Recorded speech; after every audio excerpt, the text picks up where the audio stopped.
Om Sadashiva-Samaramбhaम् Acharya-Madhyamam Shankaracharya-Madhyamam Asmadacharya-Paryam Asmadacharya-Paryam Vande Guru Paramparam Om Om Sahana Vavatu Sahanavavatu Sahanau Bhunaktu Bhunaktu Sahaviryan Sahaviryan Karavavakai Bhavane Tejasvinavadhitamastu Ma Vidvishavahai Vidvishavahai. Om Om Shanti Shanti Shanti. Shanti.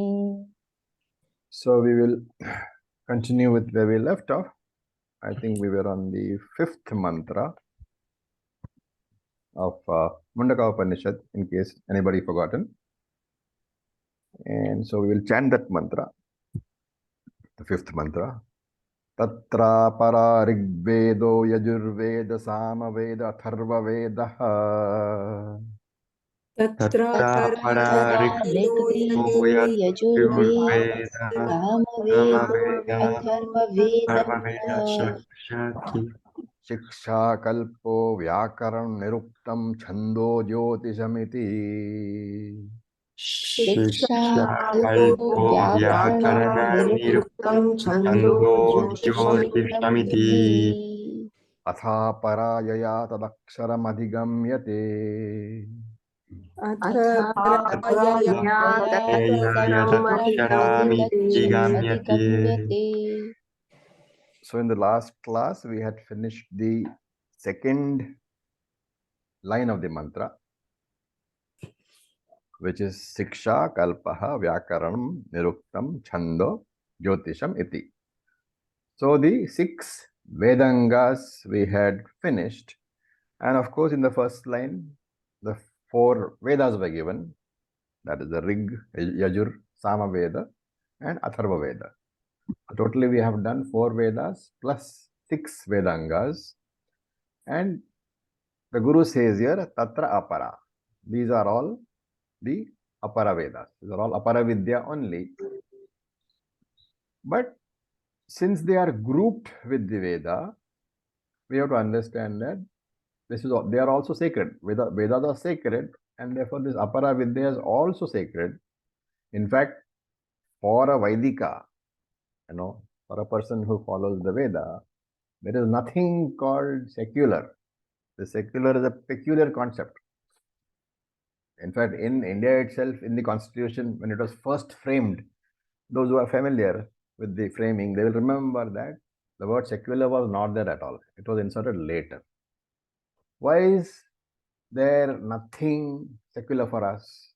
Because there is Sarvatma Brahma Darshanam, Sarvatra Brahma Darshanam. Wherever you see, there is only Brahman, which Krishna said when he said Brahmarpanam Brahma Havihi. Everything is Brahman alone.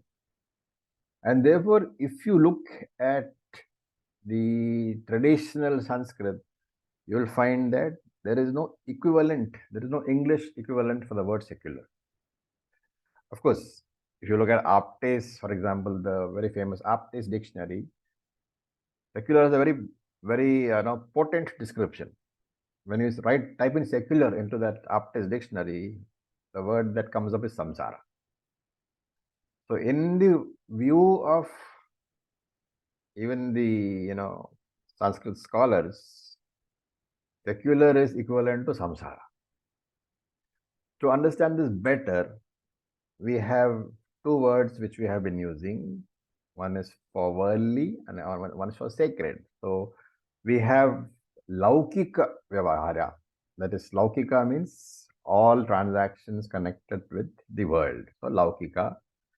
The transactions are of 2 types, Laukika transactions and Vaidika transactions. So any transaction connected with the world is Laukika, and to that extent, you can call it secular or samsara. And any transaction connected with the Veda is sacred. Remember that Laukika is also sacred, because ultimately for us, everything is Brahman alone. And that is why in the Vedic tradition, in the Indian tradition, you will find that everything is connected to the Veda. You will find that wealth is is termed Lakshmi. Jnanam, knowledge, is Saraswati. Success is also Lakshmi. Ultimately, everything is Ishvara alone. So when we understand Apara Vidya, we have to be very careful that there is Apara Vidya simply means that Apara Vidya cannot directly give you moksha. So even the Veda here, the Rig Veda, Yajur Veda, Sama Veda, Atharva Veda, that also cannot give you moksha. At the same time, we cannot look down upon any of these 10, either the Veda, 4 Vedas or the Vedangas. Ultimately, they are all Brahman alone. Then what is it that gives moksha? So we look at the third line, the last line. It says Atha Para Yaya Tat Aksharam Adigamyate. So Adigamyate means Prapyate, attained. So Yaya, that Vidya, that knowledge by which Tat Aksharam, that Aksharam Brahman, Prapyate, is gained, that is called Paravidya. Now remember here that Tat is a pronoun, right? And whenever a pronoun is used, the pronoun in Sanskrit is called Sarvanama, right? Or in Hindi also it is called Sarvanama. Sarvanama means a name which is used for everything. So Tat, the pronoun. And when a pronoun is introduced in a sentence, normally what does it mean? That the subject or the noun to which that pronoun refers must already have mentioned before. So here he says Tat Aksharam, that eternal. He doesn't say Brahman here. He says Yaya Tat Aksharam Adigamyate. That Vidya, that knowledge by which Aksharam is attained. The immortal one is attained. Okay. So Tat is a pronoun and is not defined here. This definition you will get only in the next mantra, in the 6th mantra. So that you must keep in mind. Here the pronoun is used Tat, but earlier it has not been defined at all. In the first 5 mantras, it has not been defined. That definition will come only in the 6th mantra. And that you have to keep in mind whenever you read Tat Aksharam. Tat Aksharam is not defined so far. It is defined only in the next mantra. But we will see when we come to that. And Adigamyate means gained or attained. So it is that knowledge by which Brahman is attained or Brahman is gained, because Brahman can be said to be not different from Brahma Jnanam. And why Brahman need not be attained? There is no question of attaining Brahman in time, because Brahman is infinite. And if you are not already infinite, there is no question of your ever becoming infinite. No amount of finites added together can make you infinite. Therefore, the only understanding of Brahman is it is an ever-present fact. And the attainment, the Adigamyate, the gaining, has to be understood as what? As the removal of the ignorance regarding the fact that I am Brahman. Removal of avidya regarding that self-revealing Brahman is called gaining Brahman. So Paravidya has a very specific definition. Paravidya is that knowledge by which Brahman is gained, right? Now, a question can be asked. Normally through knowledge, what can you get? You can know the nature of something, right? But through knowledge, you cannot attain the knowledge or become the knowledge. So if you are saying that through Brahma Jnanam I attain Brahman, a question can be asked, through pot knowledge, can I get a pot? No. Through pot knowledge, you can only know what a pot is. And if you take the other definition of becoming, then through pot knowledge, you cannot become a pot. And therefore, how is it that Shruti is saying here that through Brahma knowledge, you will become Brahman? How can this be attained? How can one say that knowing something is equal to the attainment or the becoming of something is a question which you can ask. And so Shankara, anticipating this question, says, normally this is correct, that knowing is not equal to getting or becoming. But this is an exceptional case. The only case where knowing is equal to becoming is because that the difference between the person who is getting and the object which is being got, attained, that difference is not a real difference. That difference is due to ajnanam, due to ignorance. And since I'm already Brahman, but I don't know that I'm Brahman, by knowing Brahman as myself, I attain Brahman. So that is the meaning. The meaning of Brahma Praptihi and Brahma Jnanam or Brahma understanding are not different. Attaining Brahman is the same as knowing Brahman. And the Shankara says this Adhigamyate here has to be taken as to indicate the attainment in this sense, knowing that I am not different from Brahman, right? And one can think of the story of the travelers. The travelers, 10 of them were traveling, right? And one of them, at every at regular intervals, the leader would count to know that all the 10 are there or not. The first time he came to count, he counted everybody but himself, and therefore he came up with a number of 9. And then he told the others that, oh, there are only 9 people, and we have lost somebody in the forest, so let us go and find. So they searched frantically until some passerby who was there, somebody was passing by, he saw this frantic search going on, and he asked the leader, what is happening? And the leader told him that we have 10 men, and our 10th man is missing. So this passerby said, how do you say that? So the leader said, look, I will count again. So he counted all the 9 people. He didn't count himself. So he counted only 9. The passerby told him that the 10th person is not lost, is you. So that is the understanding here. That to know that you are Brahman is equivalent to attaining Brahman or becoming Brahman. The difference was only due to avidya. And so Shankara says in his Bhashyam, avidyaya apaya, avidya removal, parapraptihi. That alone is the attainment of Brahman. And parapraptihi means you have to understand the Shruti statement that you become Brahman when you know Brahman. And he says very categorically, na antaram arthaha. There is no other meaning that can be given to this particular attainment, adhigamyate. The only meaning that can be given is that you didn't know, and by knowing, now the distance which was a false distance, which was a misunderstanding, has been eliminated. That is the meaning of tadaksharam adhigamyate. Now, as I said before, we are borrowing from Bhashyam also.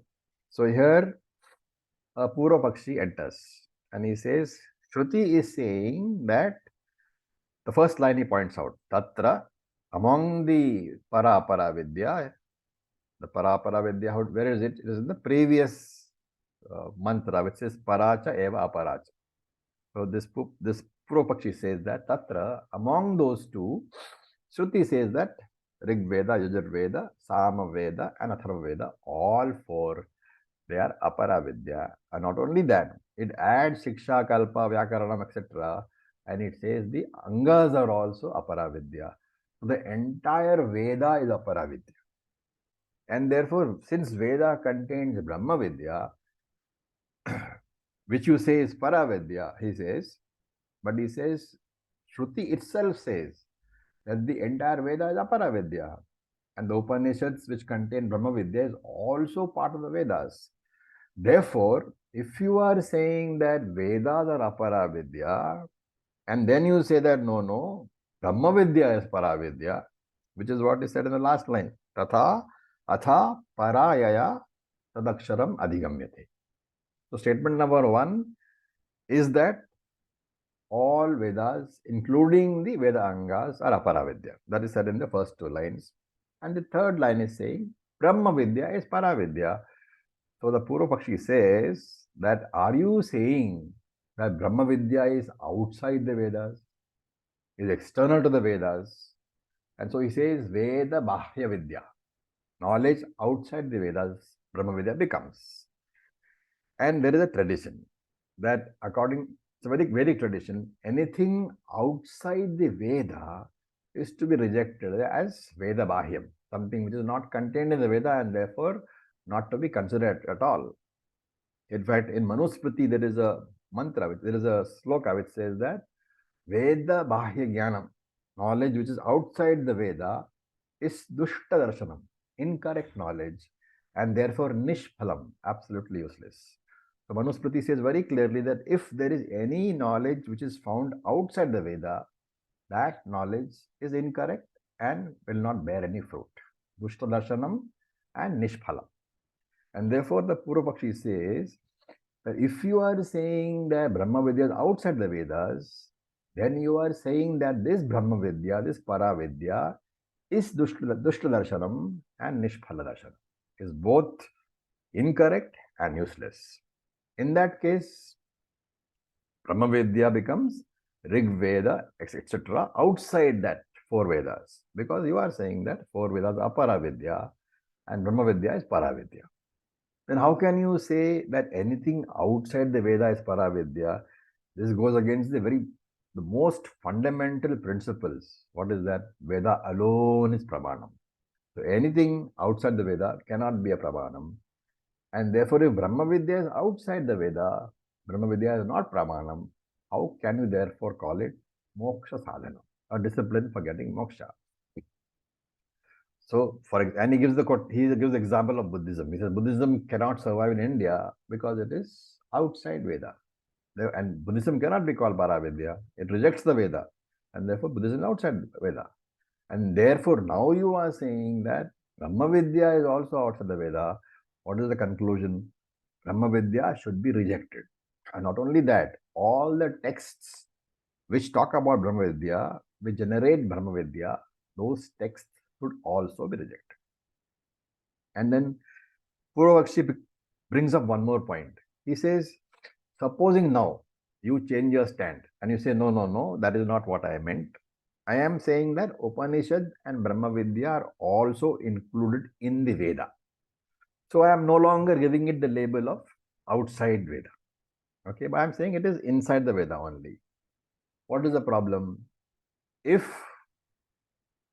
Brahma Vidya is also inside the Veda, and Shruti here has said in the first line that Veda is Apara Vidya, then obviously Brahma Vidya is also Apara Vidya. Where is the question of differentiating Apara Vidya and Para Vidya? So this is the argument of the Purvapakshi. What is the answer?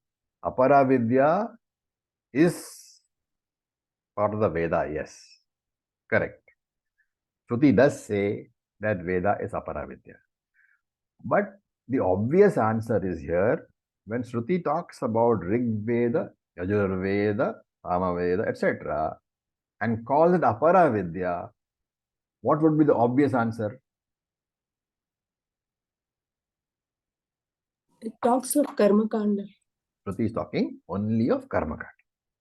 So wherever Apara Vidya is talked about, the obvious answer is that since Veda contains two portions, one is Karma Kanda, one is Jnana Kanda, it obviously means that in this particular mantra, Tatra Apara refers to Tatra among the two portions, Karma Kanda and Jnana Kanda of the Veda, Karma Kanda is the Apara Vidya. That is what it means. Because whenever the word Veda is used in Shastram, it has sometimes the meaning of Karma Kanda, it sometimes has the meaning of Jnana Kanda, and sometimes it has the meaning of both Karma Kanda and Jnana Kanda. And there is Smriti Pramanam also. Krishna says in the Bhagavad Gita, Traigunya Vishaya Vedaha. Veda deals with three gunas, Anatma also. And he says, Nistraigunya Bhava Arjuna. Go beyond the gunas. So there in that particular sloka of the Bhagavad Gita in the second chapter, Veda, Vishaya Veda. Veda means what? Only Karma Kanda, because he specifies Traigunya, dealing with the three gunas. That is one obvious meaning which all of us should be able to deduce, because we have studied the Bhagavad Gita also, and we have understood what is Aparavidya and Paravidya. But Shankara here, he gives a completely different meaning. He says in his Bhashyam that when Shruti uses Rig Veda, Yajurveda, Samaveda, Atharva Veda, the word Veda refers only to Veda Shabda, the words of the Vedic textbooks. The words of the Vedic textbooks. And these words are Aparavidya only, because merely the knowledge of the words. So there is a difference between knowledge of the words and knowledge of the meaning of the words. So here when he says, Shankara says, it means only words. And when he says Rig Veda, he means only the knowledge of the words appearing in the Rig Veda and the connected Upanishads. Even the connected Upanishads. This Veda Shabda Jnanam means I know what are the words appearing in the Veda and in the Upanishads. That mere knowledge of the words cannot liberate you.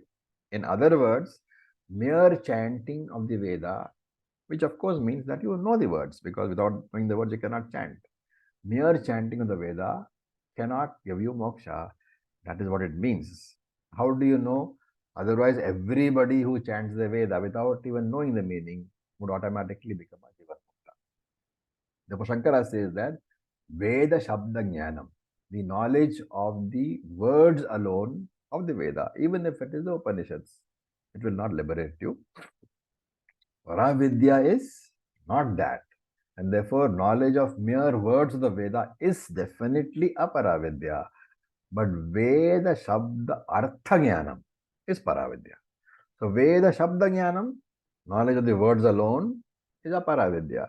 But Veda Shabda Artha Jnanam is Paravidya. That is the knowledge of what the words convey. That is the Paravidya. Especially when you say Veda Shabda here, you can also take it as Mahavakya Shabda. All the Mahavakyas, the meaning should be known. And therefore, Shankara says here that knowledge of the object of the words. So, Veda, Shabda, Artha. The objects which is indicated by the words of the Veda, Veda Vishaya. That is what is meant here. And what is the object revealed by the words of Upanishad? Aksharam Brahma alone. And therefore, the meaning of the words Veda, Shabda, Artha alone is Paravidya. The knowledge given by the Upanishads on the subject of Brahman, which is Akshara Vidya, that is to be known as Paravidya. That is the predominant intention of the word Paravidya in this particular mantra. Remember that generally, when you say Veda, the word Veda refers to the group of Vedic words only, and therefore that knowledge is definitely a Paravidya. Extracting the knowledge from those words, that alone is Paravidya. And Shankara here drops another bombshell. He says, even if you study the meaning of the Vedic words, which means you have studied with a guru for a long time in a systematic manner, and he has not only have you learned to chant the Veda, but you have also learned the words of the Veda. Even then, knowledge of Brahman is not possible. And he says that knowledge of Brahman is possible only if there is an additional effort, additional qualification in addition to the chanting and the studying of the meanings of the words. And what is that qualification? He says there are two things. One is Vairagyam. So that word Vairagyam, when he uses, it represents what we called in Tattvabodha Sadhana Chatushtaya Sampatti. All those qualities, all those four qualities it represents. So that is one. You must have Chitta Shuddhi. And even if you have Chitta Shuddhi and you study the words of the Veda and you understand the meaning by yourself, it is not enough. You have to go to a teacher. So two things he says. First is you have to have Sadhana Chatushtaya Sampatti. Then you have to go to a teacher. Then you have to learn to chant. And the teacher has to explain to you the meaning of the words. Then only it becomes a moksha sadhana. And this is the reason Shankara says why Brahma Vidya is separately presented as Paravidya, even though it is part of the Veda only.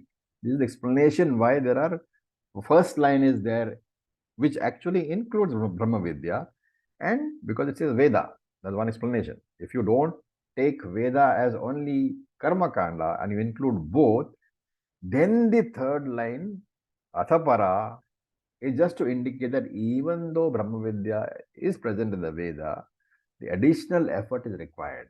Additional effort in terms of going to the teacher and having sadhana chatusha sampan. So that is the meaning of the third line. The separate mention of Brahma Vidya is to indicate this additional qualifications and going to the teacher. Okay. You can have another doubt. Why, go into all these convoluted explanations that Shankara is giving? Let us accept that Veda has Paravidya and Aparavidya both, right? Why can you simply not say that Paravidya is Pramanam and Aparavidya is not Pramanam? Even though both are present in the Veda, Paravidya is Pramanam, Aparavidya is not Pramanam. Why can you not say that? Can you imagine why you cannot say that?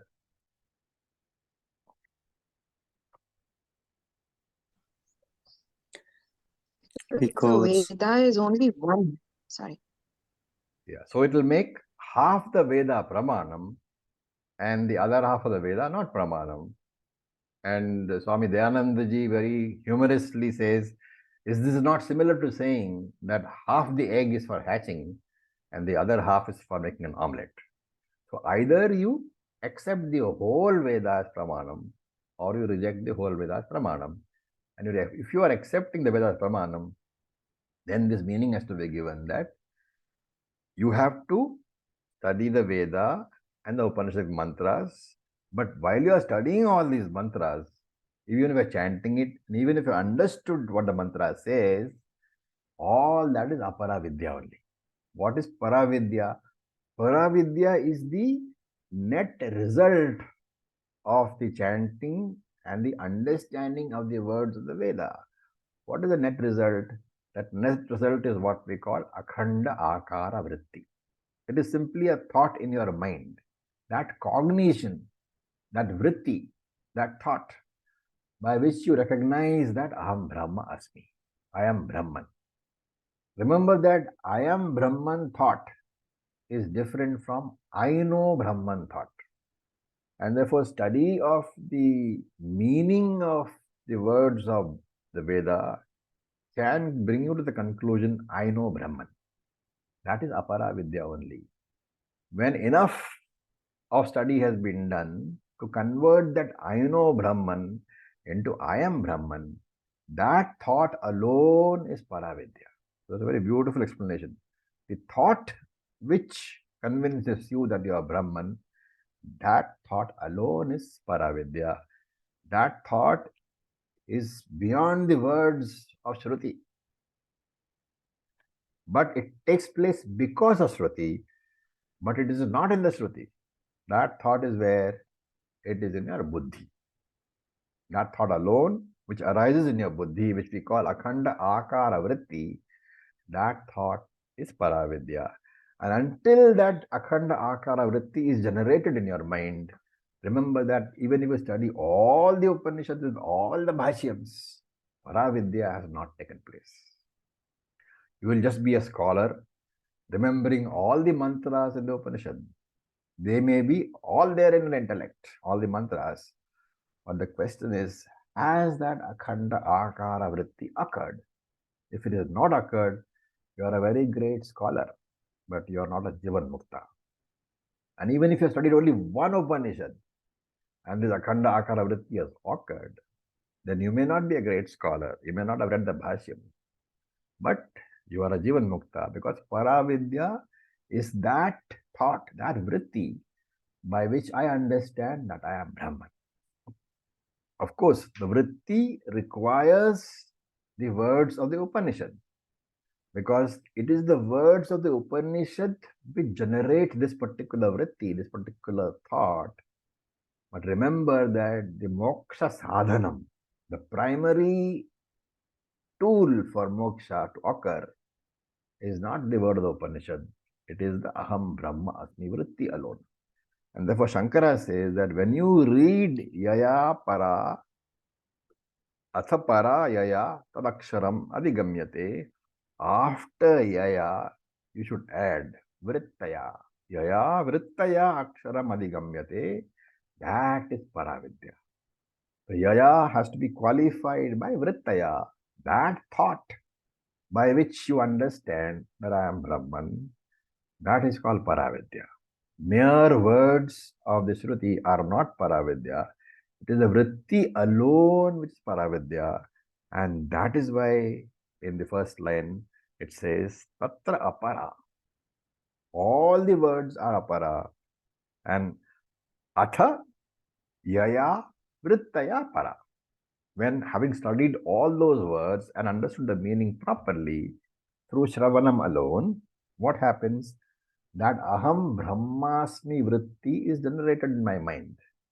That Vritti alone is Paravidya because that Vritti alone gives me moksha.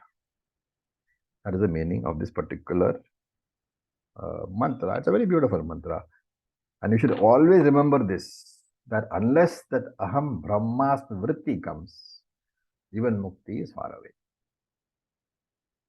Okay, very important mantra. Any questions?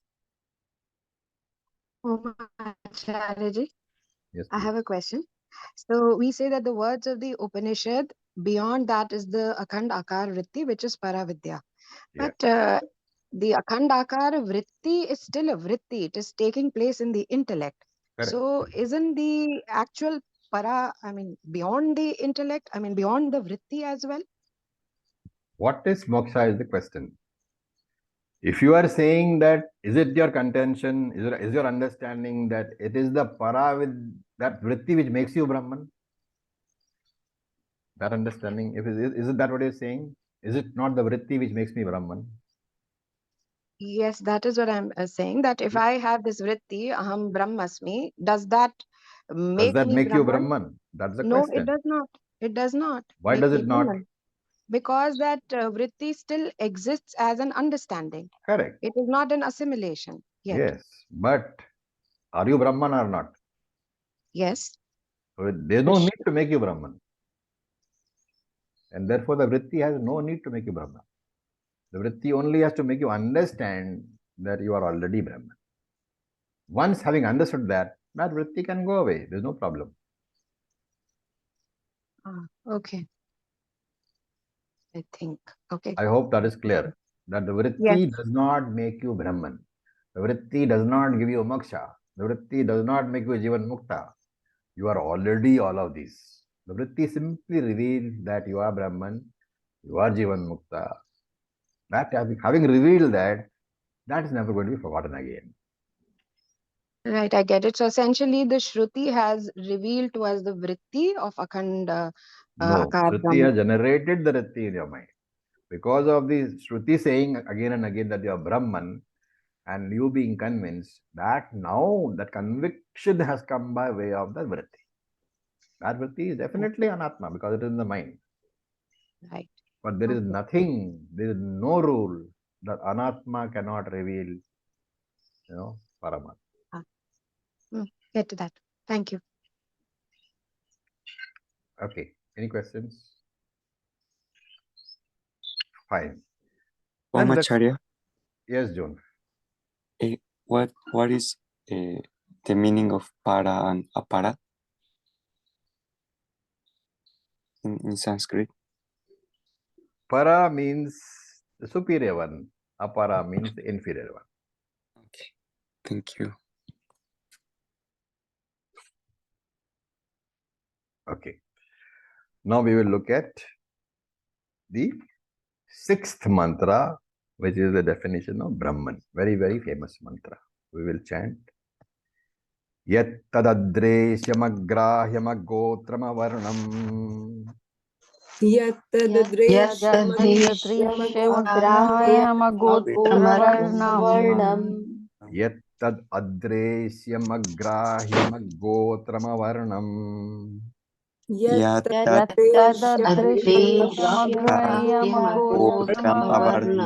अवर्णम् Achakshushrotram tadapaanipadam. चक्षुश्रोत्रं तत्पाणिपादम् Nityam vibhum sarvagatam susukshmam. नित्यं विभुं विभुं सर्वगतं सर्वगतम् सूक्ष्मम् Tadavyayam yadbhutayonim paripashyanti dhiraha. तदा व्ययं यद् भूतयोनिं परिपश्यन्ति पश्यन्ति धीराः So I'll just give the word meanings first. The breakup will be yat adresyam,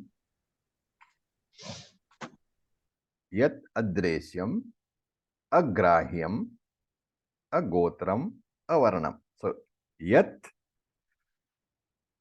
and if you see the beginning, it is yat tad. So you have to break that into yat tat. Okay, and you put the tat in front. So tat means that. And what does that mean over here? That Brahman, yat adreshyam, is that which cannot be seen, adreshyam. And agrahyam, which cannot be held or grasped. Agotram, which has no gotra, which has no, gotra which indicates which lineage it belongs to. Avarnam, it has no properties. Then achakshuhu Shrotram. So you have to add over here achakshuhu ashrotram. That a has to be connected to both. Achakshuhu ashrotram. Achakshuhu is without eyes. Ashrotram is without ears. And tad, again the breakup has to be done. It's not tad panipadam. It is tad apanipadam. And the a has to be connected to both. Tad apani apadam. Tad apani means has no hands. That Brahman has no hands. Tad apadam, that Brahman has no legs. And nityam, that Brahman is eternal. And sarvagatam, that Brahman is all pervading.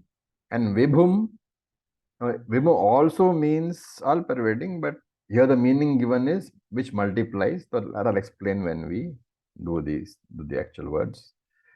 And susukshmam. Sukshmam is subtle. Susukshmam is very subtle. And then tad avyayam, that which is imperishable. And yad bhuta yonim, that which is the womb, material cause, the upadana karanam of all beings. And that Brahman is what? Dhiraha paripashyanti. That jnani, that discriminative person, that wise person, paripashyanti, that Brahman, everywhere. Paripashyanti means sees everywhere. Pashyanti is sees, paripashyanti, seeing everywhere, seeing only that. And therefore, this wise man, he sees everywhere that Brahman, which fits into this description. It's a very beautiful description, one we should, commit to memory, because this description tells you what exactly Brahman is. Okay. Now remember, we said in the previous mantra that any knowledge other than Paravidya can never give you moksha, can never give you the benefit. Also, remember there is a difference between the knowledge available in Karma Kanda and the knowledge available in Jnana Kanda. What is the difference? The knowledge available in Karma Kanda does not give any benefit by itself. It has always to be followed up with a performance, with a karma. So Karma Kanda knowledge gives you knowledge of something. To get the benefit of that knowledge, you need to actually perform the ritual. For example, of course, this knowledge of how to make tea is not there in Karma Kanda, okay? But let us say it is similar because it is worldly. The knowledge of how to make tea, I can learn from somebody. But that knowledge alone will not give me tea. I have to actually go and implement the knowledge by purchasing the tea leaves, boiling the tea in water, putting sugar, putting milk. Then only I get the tea. So karma kanda knowledge is similar. Any knowledge of any ritual to be performed, that knowledge by itself cannot give you any benefit at all. You have to follow it up with the karma. For example, when we see the Katha Upanishad, you will see that there is a homam called the Nachiketa Yaga. It is supposed to take you to heaven. Lord Yama teaches Nachiketas this, and he honors him by saying, in future this particular yaga will be known by your name. So it is called Nachiketa Homam or Nachiketa Yaga. What is the benefit? If you do the yaga, you go to Swarga. Just learning the yaga will not take you to Swarga. Just learning how to do the yaga, all the steps, will not take you to Swarga at all, will not take you to heaven at all. And even after doing the yaga, you will not immediately go to heaven, right? Because all the upasana, all the karmic rituals will not take him to Brahma Loka. He has to practice regularly, and then the punyam will be generated. So every time he practices or does the yajna, there will be specific amount of punyam generated, which will add to his punyam account. And when the punyam fructifies, then he will go to Swarga. When does the punyam fructify? When he dies, when the body dies. And therefore, even a great homam like Nachiketa homam will not give you immediate benefit. It has to be repeated several times and during a lifetime, and then the body has to die, and then you go to Swarga. Right? Now remember that in chapter 8 also, Krishna talks about the fact that if you do karma, chapter 8 of Bhagavad Gita, okay? If you do karma and you do upasana at the time of maranam, time of your death, then you go to Brahmaloka. And then he gives a technique. What is that? You should sit straight. You should, spine should be straight. The problem is even today we have a problem sitting straight. So forget about when the body is going to die. You'll probably be lying on the bed. So how do you fulfill all those instructions? And therefore there are very many limitations of Veda Purva Jnana. The main limitation is, of course, that just the knowledge does not give any benefit. The knowledge has to be followed up with implementation, with the ritual itself, with karma. Okay, there jnanam plus karma is required to give a result. But in the case of paravidya, unlike aparavidya, at the time of the knowledge itself, nothing else remains to be done. The benefit is obtained at the very time of the knowledge. The moment the knowledge of Atmajnanam arises, you have got moksha. Nothing else is required to be done. Why? Because your nishtha, because even mukti status, consists of abiding in that knowledge. And how is that knowledge coming? That knowledge is coming through Vedanta Vakya only. And this is very, very important, because here in his Bhashyam, Shankara says, Kevala Shabda Prakashita Arthaha. This knowledge arises only through the Vedanta Vakyam. And therefore he is saying that Jnanam comes only from Shravanam. It's a very, very important thing for us to get into our heads, because knowledge arises only from Shravanam, not from Mananam, not from Nididhyasanam, not from any sort of meditation, not from any sort of asana, pranayama, pratihara, nothing. Jnanam arises completely and fully only from Shravanam. That has to be very, very clear in our minds, because this will be a point which is brought out time and again. Why do you need Mananam? Why do you need Nididhyasanam? All this we'll address in due course. And a question can arise here.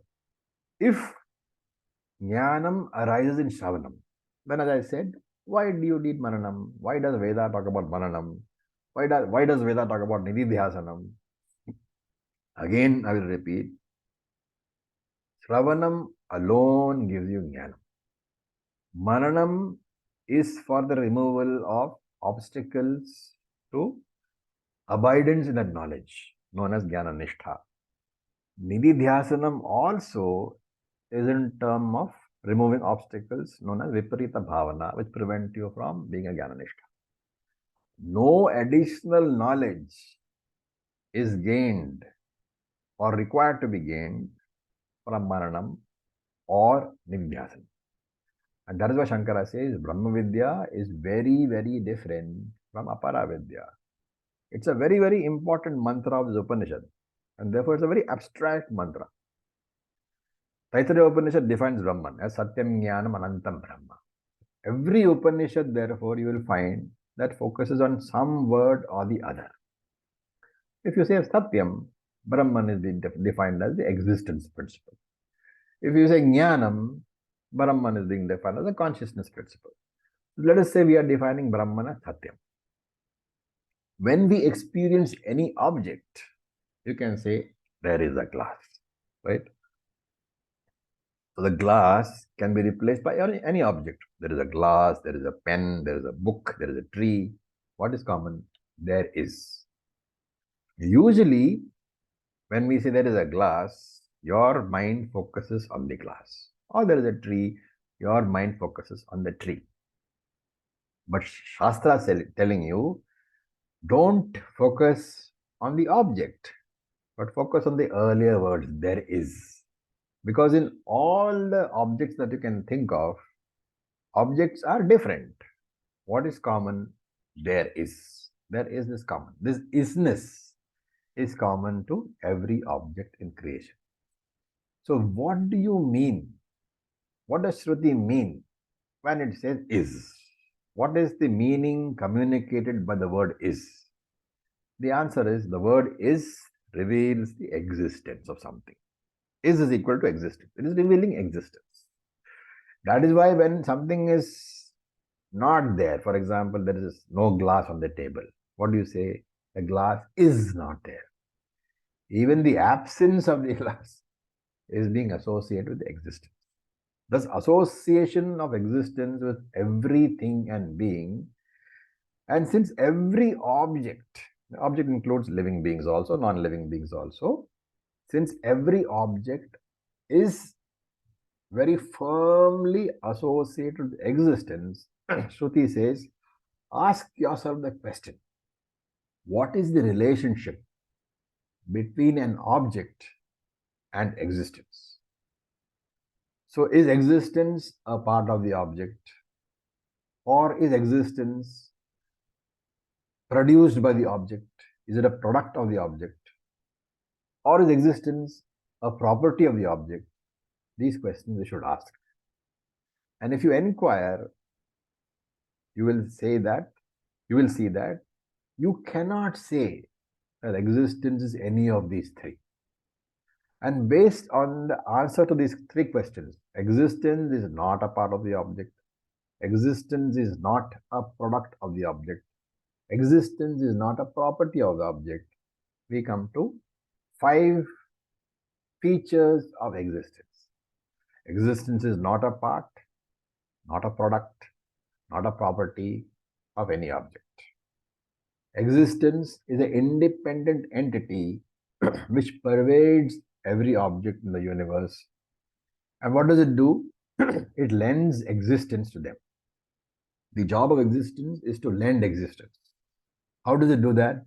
By pervading the object. Because it is doing that, it is obviously beyond all the boundaries of object. And therefore, third feature is that existence is not limited by the boundaries of any object. So the first one is existence is not a part, product, or property of the object. The second one is existence is an independent entity pervading every object in the universe, and its job is to lend existence to the object. It is because of existence principle that we say the object is.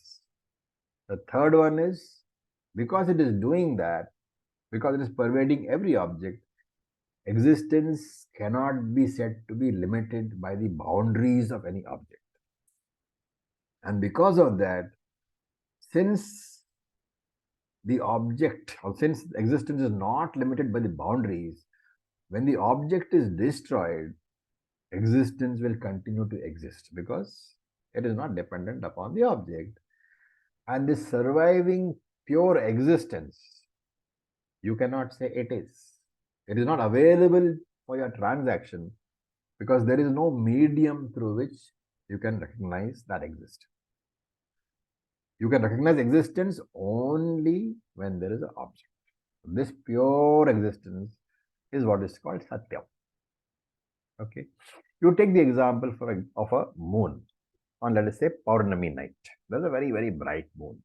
And so we say the moon is associated with very bright light. When you ask, is that bright light a part of the moon? It is not. Is that bright light a property of the moon? It is not. Is that bright light a product of the moon? It is not. And yet, you call it moonlight, right? Then what is moonlight? Moonlight is an independent light, which means it's a light from an external source, the sun, which pervades the moon and makes it appear effulgent. Self-effulgent it looks like, but it is really not, because it is dependent upon the light of the sun.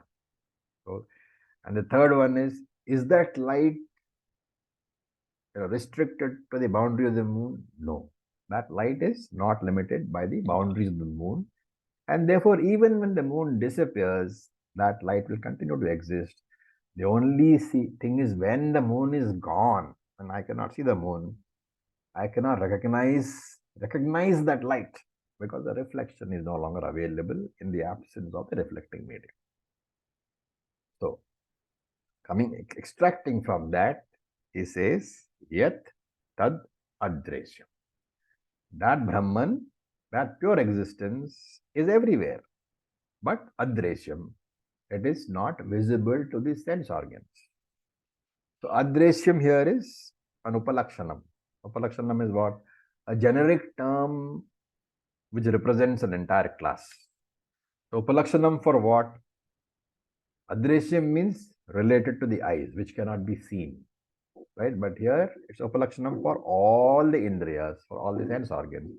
And therefore, Yat Tad Adreshyam has to be taken as Indriya Agocharam. It is not capable of being seen by any of the Indriyas. Remember that any Vastu, any object, every object is Mithya, and every object is always a mixture of Anatma and Atma, of matter and existence. So when I say there is a glass, I am able to see the glass, but I should also learn to understand intellectually that there is an existence principle involved. The isness part of there is a glass is the existence principle, which I should be able to recall immediately. And therefore, pure existence does not have the 5 attributes: Nama, Rupa, Shabda, Rasa, Gandha. Name, form, sound, taste, smell. It doesn't have. And that's why we say Adresya means the Jnanendriyas cannot grasp. It is Indriya Agocharam. That is the first word, Adresya. The next definition is Agrahyam. It cannot be touched. Of course, it cannot be seen, where is the question of touching, but it cannot be handled by the sense organs. The hands cannot touch it. The feet cannot reach it. So when one sees the cup, it is Drishyam. When one handles the cup, it is Grahyam. So Adreshyam means Jnana Indriya Agocharam, not capable of being grasped by the Jnanendriyas. Agrahyam means Karma Indriya Agocharam, not being capable of being handled by the Karmendriyas. The second one. The third one is Agotram. The Gotram is something which identifies which family you are born in. So there is a Atri Gotra. So many Gotras are there. And in the beginning of this Upanishad, we saw the Gotrams also. Some of the Gotrams we saw. And Gotram indicates what? There is a family, there is a lineage. And since Brahman was never born, there is no lineage. And therefore, Brahman has no birth, hence has no Gotram.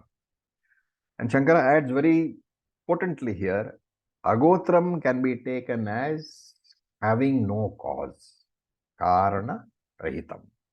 So this Brahman is the causeless cause. It is the cause of everything, but itself it has no cause, hence Karana Rahitam. Then the fourth one is Avarnam. Avarnam can be taken as color. Varnam can be taken as color. Okay. It can be also taken as group. If you remember, Chatur Varanyam, Brahmana, Kshatriya, etc. So Varna can be taken either as color or as group.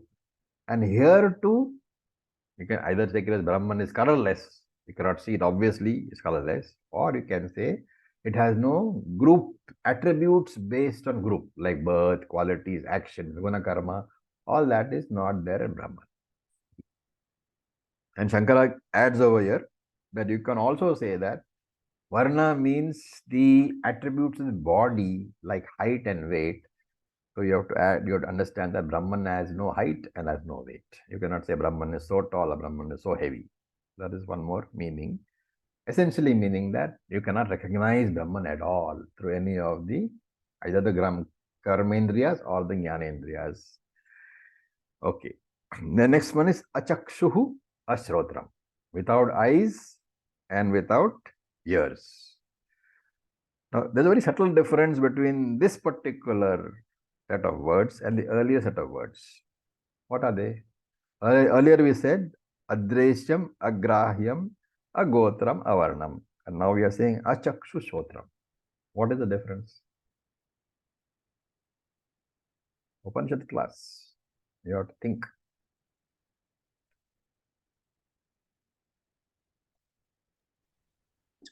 One refers Can't hear you, June. to the karma indriyas and the other one of them is referring to the jnana indriyas and the other to the karma indriyas. No, that we already seen. We said the adreshyam refers to jnanendriyas, agrahyam refers to karmendriyas. That's not the meaning. Look carefully. In Adresha, it means it cannot be perceived by us. In Achakshu, Ashrutram means Brahman itself does not have eyes or ears. Excellent. So that's the meaning. It's a very subtle difference. The earlier four said that they are Indriya Agocharam. Here they are saying that Brahman itself does not have Indriyas. So Brahman is neither a Pramata nor a Prameyam. It's neither a Gyata nor a Jnayam, neither a knower nor a perceiver, nor that which can be known. Okay, so both things you have to understand. Both are that is the combined meaning of these words. Very subtle difference, but needs to be appreciated. Okay, you can have a possible doubt here. What is the need for Brahman to say that, for Upanishad to say that Brahman does not have eyes or ears? Because if you are saying that Upanishad is giving the information so that we don't have a doubt, then why should I have a doubt about Brahman having eyes or ears? And that is why Upanishad says so. And Shankara says that doubt might come in a later mantra. You know, in the 9th mantra, it says, Yaha Sarvagnya Sarvaveta. He knows everything. So the possibility is raised that Brahman can be a Pramata, can be a knower. And Brahman is described there as all-knowing. And therefore he says, here it is a preemptive strike, a surgical strike. So to eliminate that doubt later on. The negation of something which is a possibility. So prasaddaksya pratishedaha. Prasakti means possibility. So that prasakti to be ruled out, that possibility to be ruled out, Shankara is doing the negation here itself before the actual other mantra has come into being. So just to make us understand that Brahman cannot be a Pramata, so that when that other mantra comes, when the 9th mantra comes, we don't take the meaning that maybe Brahman has the status of Pramata, status of knower, which means maybe Brahman has a mind. To negate that, it is being now only said. Okay. What is the next one? Apani padam.